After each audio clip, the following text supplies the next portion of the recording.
Retour en 2019, et cette deuxième partie de saison commence avec deux tournois que j'ai effectués en tant que mercenaire. D'abord Châteauneuf avec la Rose et le Fer, puis le tournoi de Parthenay, avec les bannis de la grenouille. Par contre, je vais pas m'y attarder plus que ça, car j'ai pu mettre la main sur quelques vidéos, et elles sont pas vraiment exploitables. Et puis en plus, j'ai pas non plus été terrible. On notera juste que Châteauneuf était un amical. Et donc, pour faire le lien avec la conclusion de ma dernière vidéo, je n'ai pas pu terminer le tournoi à cause d'un doigt et d'une cheville en vrac. De plus, le matos a aussi pris cher.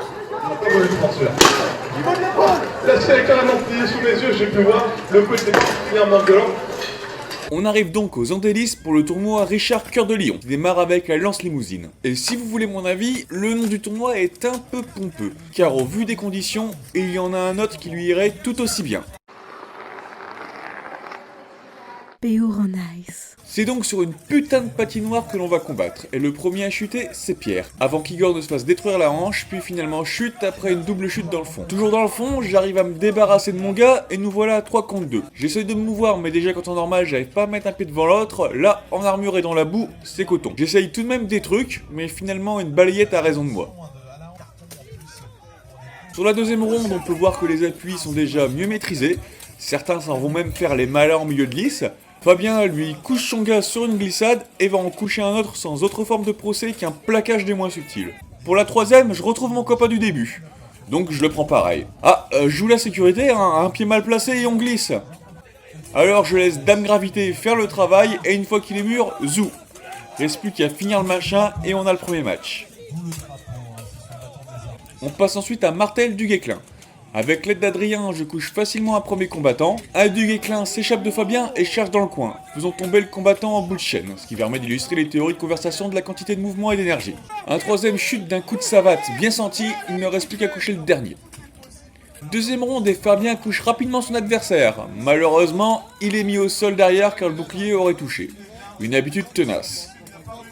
Adrien met du cœur à l'ouvrage mais malheureusement se fait mettre au sol dans le coin. Thomas rééquilibre les forces, tandis qu'Alex nous redonne l'avantage et qu'Axel termine le match d'une charge.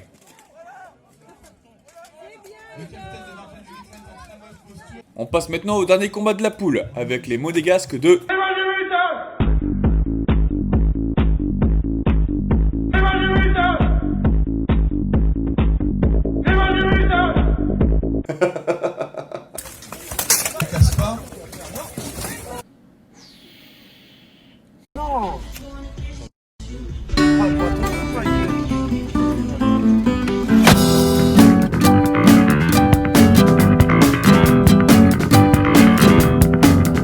Ouais bon ça va, hein, ok, on s'est pris une tripotée. Mais il est noté que 3 hommes du Nord sont partis faire les mercenaires chez eux, et que ceux qui ont combattu ont eu la politesse de venir me faire coucou. Les quarts de finale nous opposent au Comtois. Alors que les combats sont bien engagés, ma première tentative de lutter contre le sol est inefficace. Derrière, les Comtois coupent du bois par l'intermédiaire de leurs astiers qui mettent du cœur à l'ouvrage, et c'est Adrien qui est le premier à me suivre, suivi de Pierre. On arrive donc à un 5 contre 2 en faveur des Comtois, qui se divise en deux groupes. Un premier bloque Fabien, tandis que 3 autres vont aller s'occuper de Thomas, qui faisait ici son tout premier tournoi. Chouette baptême, et les Comtois remportent cette première ronde. Pour la deuxième, on peut voir dans le fond que c'est définitivement pas mon jour. Heureusement, Thomas rééquilibre vite les choses.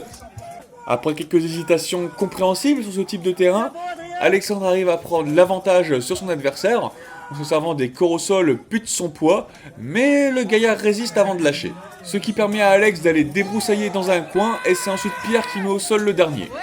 Dernière charge d'un Comtois revenu d'entre les morts, mais la ronde est bien à nous. La troisième commence timidement, première glissade et le combat s'engage côté caméra. Dans le fond, ça temporise avant de s'engager, joli rattrapage d'Alex et première mise au sol de Fabien, qui, comme à l'accoutumée, touche le sol. Un Comtois tente un truc sur Pierre, mais ça tourne mal. Malheureusement, de l'autre côté, Alexandre a moins de chance. Pierre se faufile in extremis, mais se fait prendre puis lâche finalement après un peu de lutte. Il ne reste donc que Thomas, qui malheureusement se fait rapidement désarmer, et repart comme sur la première ronde. Sauf que là, le pauvre ne peut plus rien faire d'offensif avant d'avoir une arme dans les mains. Malheureusement, il se fait bloquer par des Comtois pas cons, mais résiste toujours dans l'espoir d'une égalité. espoir qui sera brisé à la toute dernière seconde. Et voilà, on termine en quart de finale. On pourrait toujours se plaindre de l'état du terrain, mais bon, c'était le même pour tout le monde. Même si, pour des gros sacs comme moi qui, en temps normal, ont déjà du mal à tenir debout, c'est pas forcément le mieux. On notera tout de même que grâce à sa performance, Thomas remporte, pour son tout premier tournoi, le prix de la résistance. En d'autres termes, il a fait meilleur punching ball du tournoi. Mais les récompenses, même si individuelles, font toujours plaisir. La saison 2019 se termine, comme à l'accoutumée, avec le tournoi des Flandres, qui, sur le papier, montre de très beaux arguments. Ainsi, on pourrait y retrouver 24 équipes, dont des habitués, comme la White Company ou Lion of Steel, mais aussi des petits nouveaux, comme les Polonais de KSR, les Tchèques de Prague Troll, les Ukrainiens de Warrior of Light et les Russes de Birpo. Cette fois, vu au nombre d'équipes, l'organisation du tournoi a décidé de partir sur 4 poules de 6 équipes. Et selon le résultat de ces poules, les équipes seront ensuite réparties en 3 phases finales, bronze, argent et or. Ainsi, nous aurons une deuxième journée au match plus équilibré, où toutes les équipes combattront au moins 3 matchs et avec à la clé un véritable classement. Dans notre poule, nous héritons d'Exactor Mortis, des 2 équipes de Jexai, de KSR et de Prague Troll. On commence avec Exactor Mortis. Et pour le coup, là, on va tester un truc. Car j'ai eu des remontées comme quoi on s'y perdait facilement dans les combats. Donc on va essayer de rajouter des flèches de couleur, qui apparaîtront donc selon l'action commentée. Vous me direz si c'est plus lisible ou pas. Genre là, après qu'un Exactor se soit fait mettre au sol, Alexandre s'en va froisser quelques codes sur son adversaire tenu par Fabien. Sébastien, lui, tente une charge dans le fond, et Fabien met son adversaire au sol. Dans le fond, à nouveau, on assiste à une double chute, et Sébastien va aller ramollir un Exactor d'un coup de bouclier dans le bas du dos. Non mais vraiment, hein, regardez comment il est tout mou après. Enfin bref, première ronde pour les hommes du Nord.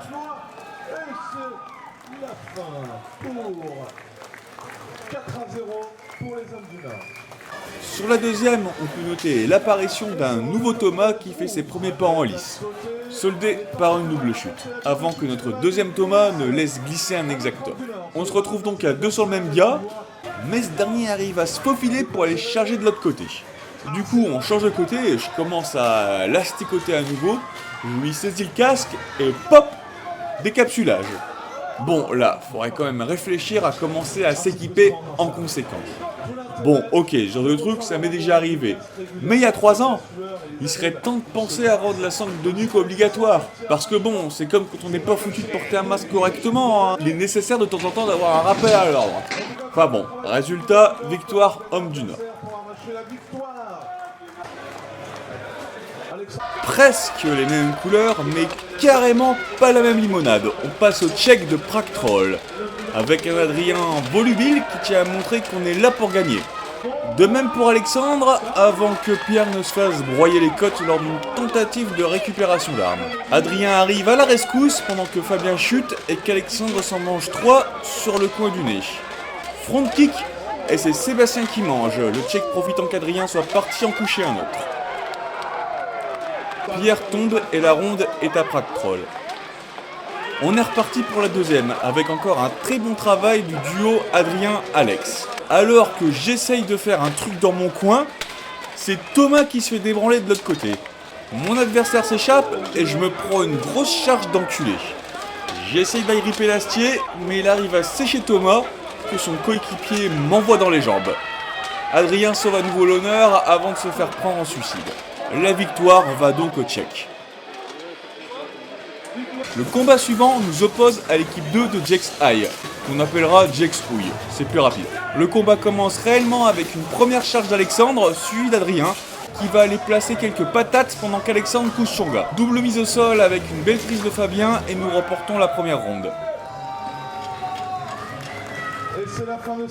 Le deuxième commence et je vais directement aller molester Lionel, le papa de la graine, le French Ninja, qui, du haut de sa 60aine d'années, est le vétéran du BO français. Mais il en a encore derrière la cravate, il n'y a qu'à voir cette charge pendant que je m'occupe d'un autre type. Pierre tombe en double chute, tandis qu'Adrien s'occupe d'un gars qui se fait sécher par Alex. Dernière chute et on remporte le match. Après ça, on remonte d'un niveau avec les Polonais de KSR, et ça commence pas ouf, avec Adrien qui se fait envoyer valdinguer, alors que Thomas s'accroche mais on l'écrase au sol. 3 contre 5, Sébastien subit, puis c'est Fabien qui est mis au sol, suivi de Pierre en double chute. La ronde aux Polonais. Sur les deuxièmes, je me fais un peu chambouler par l'Astier, mais comme son casque est cool, je veux bien le garder avec moi. Dans le fond, tout se casse la gueule, mais à notre avantage, car Fabien chute avec 2 Polonais. Nous voilà avec l'avantage, alors que tout le monde se retrouve du même côté. J'en maintiens tout en repoussant l'Astier comme un gamin nul avec qui on veut pas jouer, tandis que Thomas, lui, n'a définitivement pas le temps de niaiser et fait valser un KSR par-dessus la lisse. Je profite qu'Adrien accapare l'attention pour faire un TP de physique sur qu'est-ce qui se passe en cas d'impact lorsqu'on lance 150 kg. La deuxième ronde est à nous.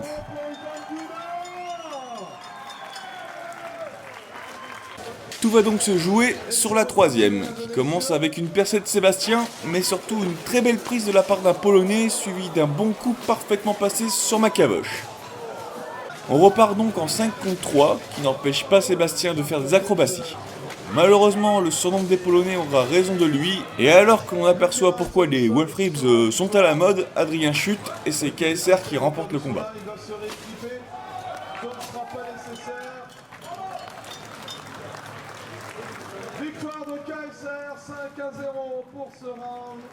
Les matchs de poule se terminent avec l'équipe première de Jexai, qui jusque-là a fait exactement le même parcours que nous. Ce match déterminera donc qui prendra la 3e ou la 4e place. Et ça commence pas terrible non plus avec Fabien qui se fait éclater le bidon. Un Astier couche Pierre en double chute, mais Alexandre de son côté ramène tout à 3 contre 3. Ensuite on a l'Astier adverse qui tantôt emmerde l'un, tantôt emmerde l'autre. Et après quelques coups de haste bien sentis, Thomas se fait finalement mettre au sol, suivi d'Alex, ce qui donne la ronde aux Normands. Bon, maintenant, faut aller renverser ça. Et si d'un côté ça bouge pas mal, à l'exemple d'un Sébastien volubile, ceux au regard plus aiguisé que la moyenne auront remarqué que je ne fais pas grand chose à la lisse. Enfin, je veux dire, moins que d'habitude. Et bien, pour comprendre pourquoi, je vais utiliser mon filtre à rayon X d'armure. Les amis, oh là je suis sérieux, oh là je suis bloqué, je suis vraiment bloqué les frères, oh là, je crois que vous allez devoir appeler les pompiers, Eh oui, je me suis fait bloquer une pièce d'armure comme le dernier des ploucs.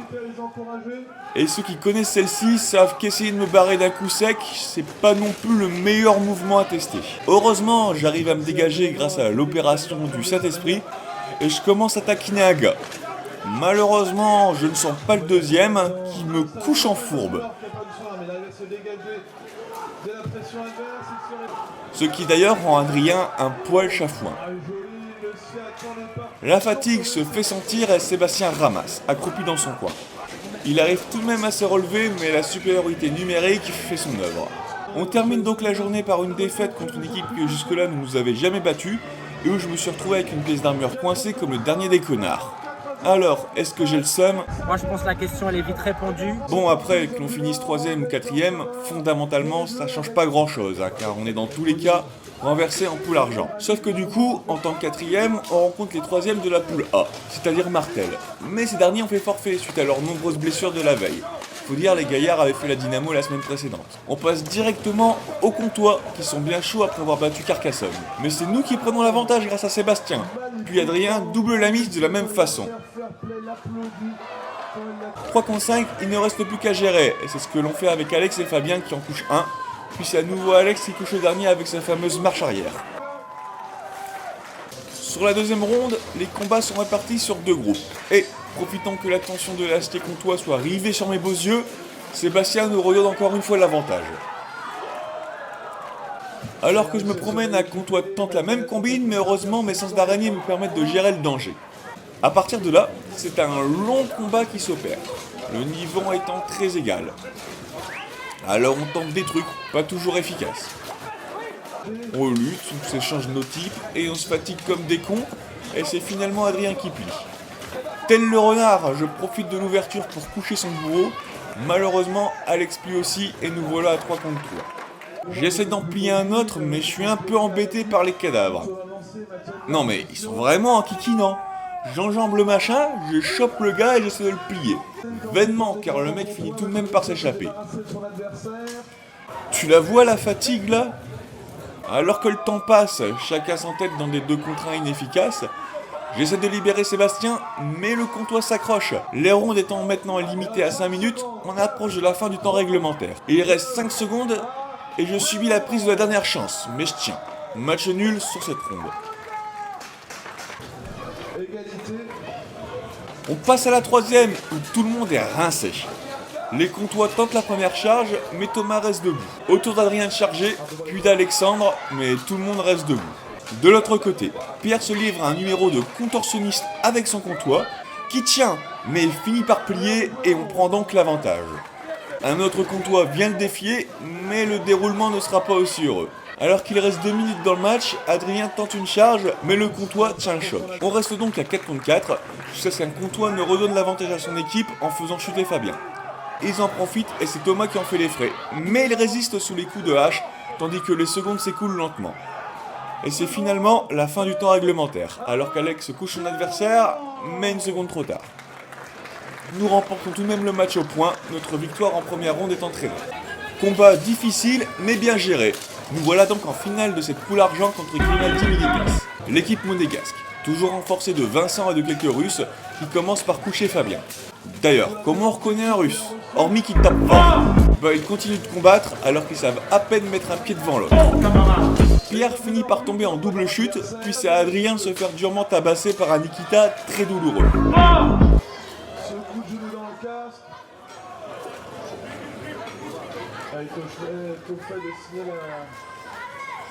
Puis Fabien craque dans le fond, donnant la ronde au Grimaldi.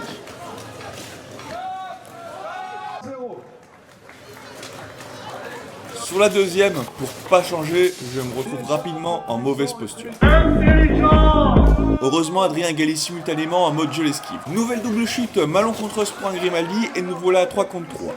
Ça se sépare en 2 contre 1 et Adrien va aider Sébastien à faire chuter un Grimaldi à grands coups de balayette, mais il s'accroche, jusqu'à ce qu'un camarade vienne l'aider. A l'opposé, c'est Thomas qui finit par chuter, suivi par Adrien. Ça signe la fin de ce match, 3-0 pour Grimaldi Militas, qui remporte donc la victoire, mesdames et messieurs, ce qui s'initie la fin de cette finale d'argent. On termine donc à la 10e place, mais deuxième équipe française derrière Aquila Sekania qui finit à une très belle 3e place. Au classement final, on se retrouve à une molle 7e place, due pour une fois à une pas énorme assiduité au tournoi, et aussi à un résultat moyen à ceux où on a pu participer. De plus, on a commencé l'année avec une équipe en reconstruction et on la termine, elle l'est tout autant. Après, à voir maintenant ce que ça va faire sur la saison 2020. Putain.